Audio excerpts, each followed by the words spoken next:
Good energy in the house. First of all, as we begin, let me invite all of you who have a cell phone to pull it out for me. Check it and put it on silent or turn it off in deference to our invited guests. I can hear the rings going on now. Thank you so much. So let me say good evening again and welcome to this place we call the University of California, Irvine. I am Dr. Thomas Parham, your Vice Chancellor for Student Affairs. And on behalf of our Chancellor, Dr. Michael Drake, our brand new Provost, Dr. Howard Gilman, I'd like to welcome you to this Student Center and this place we affectionately call the Eden Nation. For the past several years, our campus has been honored to partner with the Orange County Center for Living Peace to bring you such international humanitarians as His Holiness the Dalai Lama, who was here. Yes? Sir Richard Branson, who was here. Charlize Theron, Gina Davis, Abigail Disney, Queen Nora Jordan, right? Lots of folk. And most recently, Jane Goodall, last year, lots of folk. And all of these people came through the Living Peace series, and we're delighted and honored to continue that series tonight with our special guest, Ibu Patel. And as we prepare to welcome our guest into the house and prepare our minds to receive his message, I am reminded of a piece of wisdom I read. Because somewhere I read that we must learn to live together as brothers and sisters, or we will perish together as fools. These prophetic words from the Reverend Dr. Martin Luther King Jr. provided a vision of the world that each of us has shared through the Living Peace series. And it is why we are here tonight. We are here to challenge our sensibilities about the obstacles to interfaith dialogue and communication. The Living Peace series dovetails perfectly with our campus's commitment to developing the whole person. Certainly, we foster academic and research excellence in our classroom and even in our labs. Absolutely. Great world-class research going on in those spaces. But just as importantly, we foster character and leadership excellence and development through co-curricular learning opportunities that occur on campus and in the community. Our students are engaged in both of them. And we recognize that students and staff and faculty and administration and lots of community folk, oftentimes we come to these spaces with myopic views. Myopic views about the world that is anchored in assumptions that are reinforced by the stereotypes in the media. So that what we learn about each other, we often learn through the lens of television and film. Tonight is about learning from each other and doing so in more authentic and personable ways. We are here to explode some of those stereotypes. When we first talked as a campus to Kelly Thornton Smith about a possible partnership between the University of California, Irvine and the Center for Living Peace, we were immediately struck by the total alignment between the values we cherish at UCI and the values that guide this Center for Living Peace. At the most fundamental level, we each create space intellectually, spiritually, physically, where individuals can connect to their inner selves, to the fellow humans, to the broader world, to make the world a better place. That is what the Living Peace series has always been about. It is about a shared vision and then acting on that vision, putting ideas into practice, working together. And that is really the essence of the subtitle that says, where good happens. We try to make good happen. And in tandem with each of the inspirational speakers that we have fostered over the last several years, The center and UCI have partnered to do, I think, exceptional projects in the community to try to advance these initiatives. We try to translate words into deeds. The brilliance of the Center for Living Peace is that it brings to life its mission of connecting people to the authentic and deeply personal ways in which people can operationalize, right, their beliefs through projects. How wonderful is that? This evening's speaker, Ibu Patel, is here tonight because of one of those projects. 2 years ago, one of our Dalai Lama scholars, Arman Ahmed Rafa, created a project called Leap of Faith. How many of you have heard of Leap of Faith? Right? Lots of us. And Leap of Faith was designed to foster interfaith cooperation and service to our campus.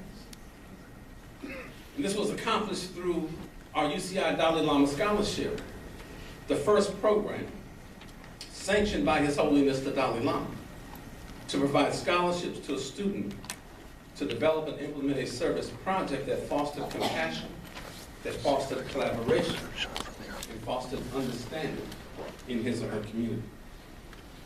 Armand wanted to promote interfaith kinship on campus and encourage a coalition between students and community members of various faiths.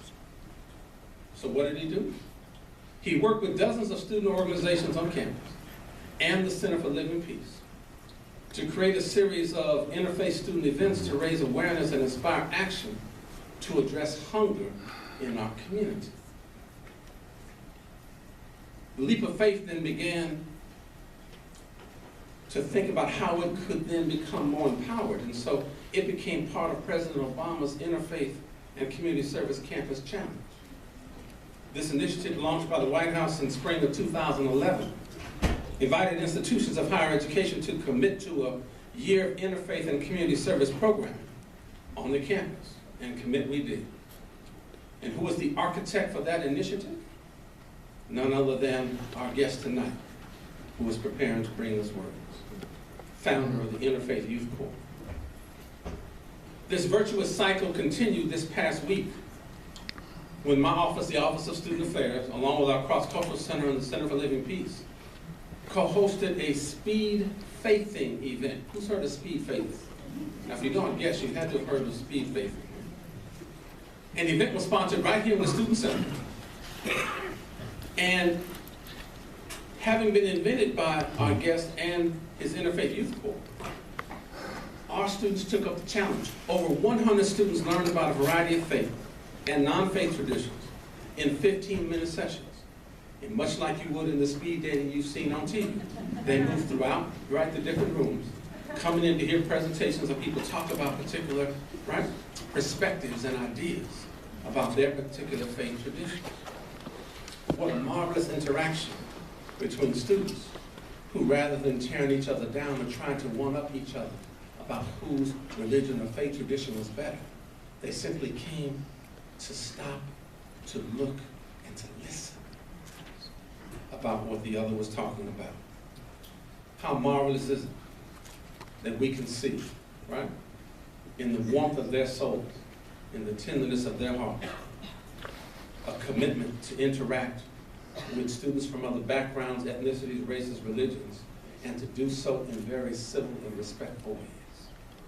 Anybody believes civility is in short supply in the world today? Yes. Our students set a marvelous example for those of us that occupy the adult corridors of the world. They were engaging, they were inspiring, and I tell people that so much of what our students learn about character and leadership, in fact, occurs outside of the four walls of the classroom. And those are the opportunities that students have. The speed faithing activity exemplified this learning and showed us how different faiths have more commonalities than differences. Showed us ideas, interaction. That is what this next person is all about. And so it's my great pleasure to introduce to you the founder, the visionary of the Center for Living Peace, our wonderful partnership in this Living Peace series. And what an amazing friend she has become and supporter of UC Irvine. And there are few people who you run into in life, who you have these drive-by interactions with that are like pinball machines where you kind of go and glance off and say hello. But the few people who kind of touch your heart and your soul in a particular way that you know, every time she comes at you, with you, for you, you know that that connection is genuine and authentic. Those are the kind of people you call friends. Ladies and gentlemen, here to introduce our keynote speaker, my friend, Kelly Thornton Smith.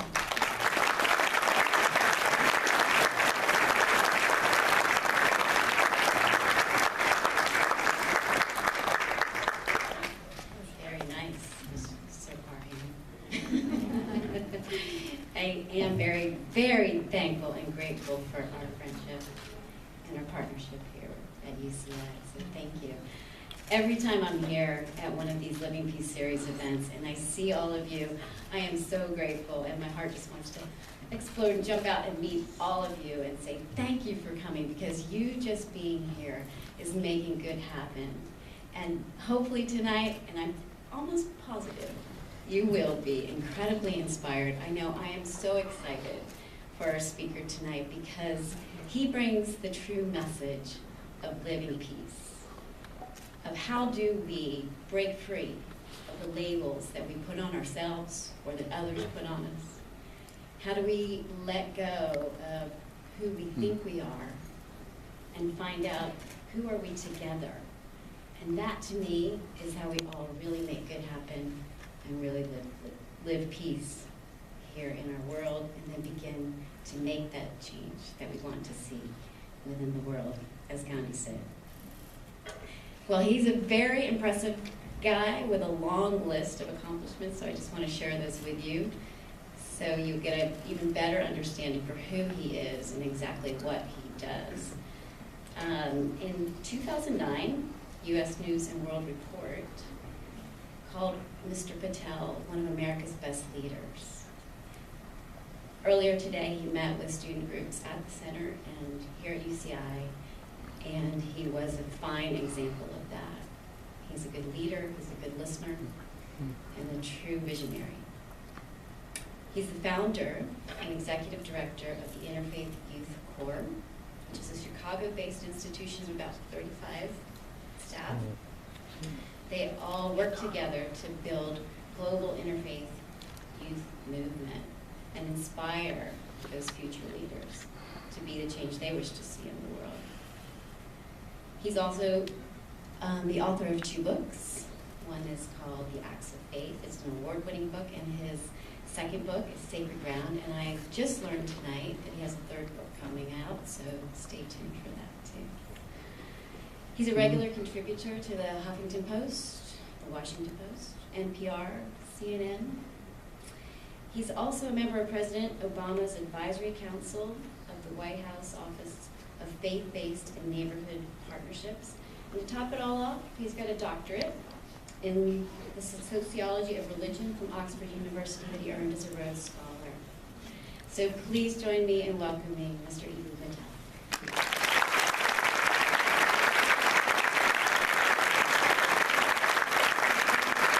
As we welcome Mr. Patel, we can give it up a lot of that. Eboo Patel.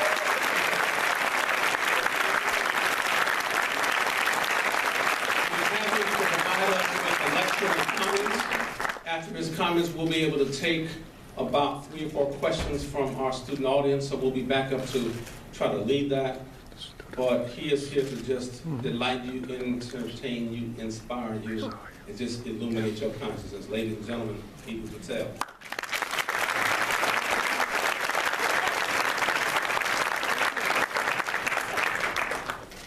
Delighting is a tall order. Illuminating people's consciousness. I don't know if, let's see. When Kelly first invited me to do this, and she kept on repeating these illustrious names who were, spoken at this podium before. Jane Goodall, His Holiness the Dalai Lama, and she said, you're going to be amongst these names. Like, I had this image in my mind of like diamond, diamond, diamond, diamond, and then me, banana, And one of these is not like the other. So we will mutually illuminate one another's consciousness. We will mutually delight each other. And I want to first take you to a conversation I had, I don't know, like 15, 18 years ago, a long time ago now, in Nicosia in Cyprus, last divided city on the planet after the Berlin Wall fell. And in Nicosia, I met this guy named Marios. And we're having dinner with a group of folks, and he notices my American accent, and he says, you know, everything that I'm doing right now, I'm doing because of the time I spent in the United States. He was running a bunch of really interesting youth programs across the island. I said, you know, tell me about that. And he said, so do you know the recent history of this island? That there's a wall running through the central city, and on one side of the wall is Turkish Nicosia, Turkish Cyprus, and on the other side is Greek Cyprus, Greek Nicosia, and Greek Cyprus. So I said, yeah, I knew that. That much I knew. But tell me what's going on now. So he tells me about his time as a college student in upstate New York. And he gets a toothache, and he goes to the dentist. And he's sitting in the dentist chair, and the dentist is kind of making small talk. You know, dentists like to do that, drill in hand, you know, about to like take your mouth out, making small talk. And the dentist is like, where are you from? And Mario says, I'm from Cyprus. He says, where are you from in Cyprus? He says, I'm from Nicosia. And the dentist like, where are you from in Nicosia? And Marius is like trying to detect what kind of accent this guy has, right? He says, I'm from the Greek side of Nicosia. And the dentist starts to fire up the drill a little bit, right? It's from the Turkish side of Nicosia. And this has been, I think since 1973, it's been a very, very ugly feud between the two sides of the island. The UN has tried to resolve it many times. In fact, when I happened to be in Cyprus in the late 1990s was at a time where they almost came to resolution and it failed again, right? So I'm saying, you know, what happened next? What happened next? And Marius is like, we decided that where we were was a place where we could go out and have a different kind of conversation about the place we were from. So they go out for coffee. And true story, Marius orders Greek coffee. This other guy orders Turkish coffee. The Lebanese dude comes and says 2 Arabic coffees. You know, I'm imagining this moment, right? And I'm thinking to myself, this is America, right? And not just late 1990s America. This is the American dream always, deeply, from the beginning. In fact, from before the beginning. One of my favorite political philosophers is a guy named Michael Walzer at the Institute for Advanced Studies at Princeton. He has this beautiful little book called What It Means to Be an American. And he writes in this section that for generations, centuries really, from the Greeks, political philosophers have believed that if you want diversity within a single political entity, it has to exist under a dictatorship. It has to be under an empire. The only way to have democracy is if you have homogeneity. A single race, a single ethnicity, a single religion. These philosophers thought to themselves, how can you have a country, right, where one group of people can elect their person as president or leader or whatever, and the other group of people will accept that? It's impossible. That's why you have to have a single ethnic or religious or racial group within a society if you want a democracy. He ends that section and he begins the next one with this sentence. Until the United States of America. We're the first nation to believe that people from different backgrounds, people from different races, different nations, people who pray to God in different ways, people who don't pray to God at all, can come together to build a country. And it's a fascinating fact. I think to myself that even at the time of the Founding Fathers, they put a stake in the ground for the truth and reality of that. So James Madison, through Voltaire, says that, you know, when a nation has a single religion, it does what one religion always does, which is to say it dominates the rest. When a country has 2 religions, they do what 2 religions always do. They kill each other. But a nation that has 30 religions has to figure out how to get along. Benjamin Franklin builds a hall in Philadelphia and says the pulpit of this hall would be open to preachers of any persuasion. If the Grand Mufti in Constantinople wants to send us a preacher preaching Islam, this pulpit will be at his service. Thomas Jefferson reverently owned a Quran. And my favorite story, in 1790, George Washington was doing his tour